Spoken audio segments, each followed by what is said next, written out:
And thank you so much మీ అందరూ కూడా నా గేమ్ని నా పర్సనాలిటీని చూసి నాకు సపోర్ట్ చేసి నన్ను టాప్ 3 దాకా తీసుకొచ్చినందుకు thank you so much. And Bigg Boss కూడా నేను ఖచ్చితంగా అసలు మాటల్లో చెప్పడం కన్నా ఆ, నా లైఫ్ ఇప్పుడు ఒక స్టెప్ నా కెరియర్ స్టార్ట్ అయిందంటే mainly of Bigg Boss. So Bigg బాస్కి నేను చాలా రుణపడి ఉంటాను. థ్యాంక్స్ చెప్తున్నాను. ఫస్ట్ ఆఫ్ ఆల్ తెలిసిన తర్వాత మీరు ఎందుకు బిగ్ బాస్ హౌస్ లో, అంటే నా పర్సనల్ ఒపీనియన్ ఇది, ఫస్ట్ నుంచి లాస్ట్ వరకు మీకు సపోర్ట్ చేసిన పర్సన్స్ లో నేను డ్రెస్ ఉంది కదా, ఇద్దరు బాగా సపోర్ట్ చేశాం మీకు, ఇమాన్యుయల్ గారికి మీకు అను.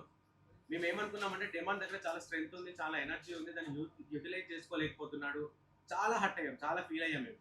తనకున్న కేపబిలిటీ తనకు తెలియదా ఎక్కువ, అంటే మెతకతనం అనేది కరెక్ట్ కాదు, ఎందుకు ఇట్లా ఎక్కడ కూడా డౌన్ అయిపోవడము ఆయనకు తెలియాలి కదా అని చెప్పేసి చాలా ఫీల్ అయ్యాము. సో మీ స్ట్రెంత్ మీకు తెలిసిన తర్వాత మరి బిగ్ బాస్ లో మాకు చూపించినట్టుగా మాకు అనిపించలేదు.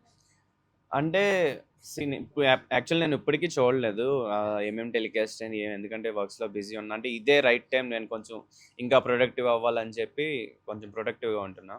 బట్ చాలామంది ఏం చెప్పారంటే ప్రాపర్గా అంటే వాళ్ళకు కూడా 1 అవరే కదా టెలికాస్ట్. సో వాళ్ళు ఏం చూపించగలరంటే సో వాళ్ళకంటూ కొన్ని ఉంటాయి, ఇలా చూపిద్దాం ఇవి అని. సో నన్ను ఈ కేటగిరీ ఇప్పుడు ఈవెన్ అక్కడికి వచ్చే కంటెస్టెంట్లు కూడా కేటగిరీ వైజ్ ఉంటారు. సో వాళ్ళు నన్ను కొన్ని కేటగిరీస్లో చూపించలేదు స్టార్టింగ్లో. అండ్ అయినా ఎక్కువ మంది ఉండేటప్పటికి వాళ్ళకి కూడా స్క్రీన్ స్పేస్ ఇవ్వాలి మనల్నే చూపిస్తే. సో అప్పుడు నన్ను చూపించలేదు. బట్ టాప్ 5 వచ్చినప్పుడు నాకు స్క్రీన్ స్పేస్ ఎక్కువ దొరికింది. సో దానివల్ల మీ అందరికీ కూడా అది బాగా అనిపించింది.